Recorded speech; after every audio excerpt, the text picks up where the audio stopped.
The human brain is a phenomenally complex organ, composed of millions of connections between and among parts. Not only does each part have its own independent function, but the unique connections between those parts helps it contribute to who we are cognitively, intellectually, and, as we will see in the case of autism spectrum disorder, socially. Like pieces of a puzzle, the parts of our brains work seamlessly together to form the big picture of who we are, how we learn, and how we interact with the world around us. But what happens when the puzzle pieces don't fit? Autism spectrum disorder is a neurological disorder that affects the way a person socializes and interacts with their world. Since its initial description, many causes of autism have been hypothesized, from frigid mothers to vaccinations, and most have been debunked. There's no doubt that there's a biological basis to autism. The exact cause, however, is still unknown. Traditionally, brain researchers have searched for a singular cause of autism. There are many theories that exist to explain the causes and symptoms that range from overconnectivity to cerebellar dysfunction or early brain overgrowth, to an abundance of gray matter.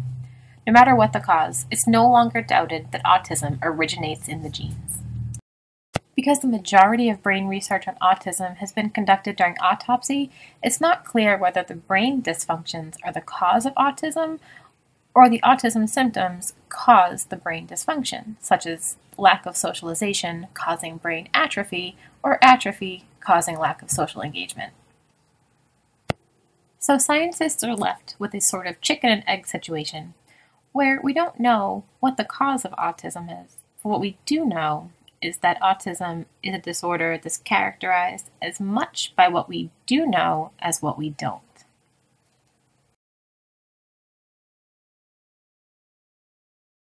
One thing we do know is that a striking difference in the autistic brain is in the social wiring, or the social brain, the part of our brain that makes us social creatures.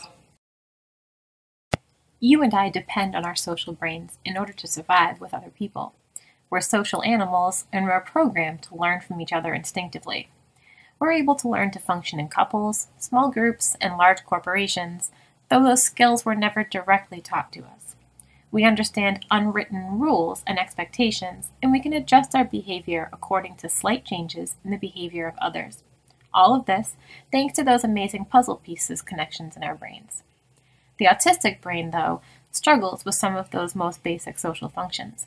Navigating the social world is so natural and important to most of us that it's clear to us when someone else struggles with it.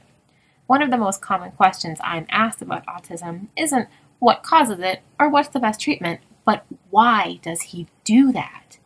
The social challenges of people with high-functioning autism particularly are not only difficult for them, but they can be downright maddening to us because of how naturally socializing comes to most of us.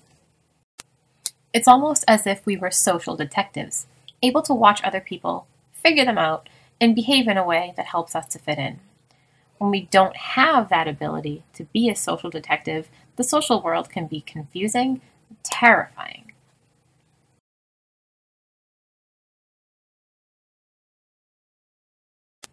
Our social brains are wired to understand that everyone has private experiences, and not everyone experiences the world the same way that we do.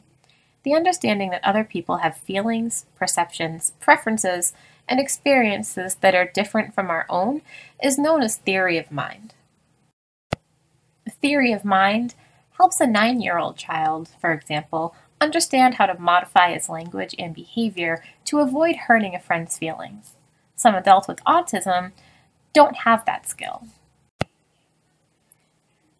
It helps us to understand when to soften our words, even when we might be thinking something else. It helps us understand the difference between speaking bubbles and thinking bubbles.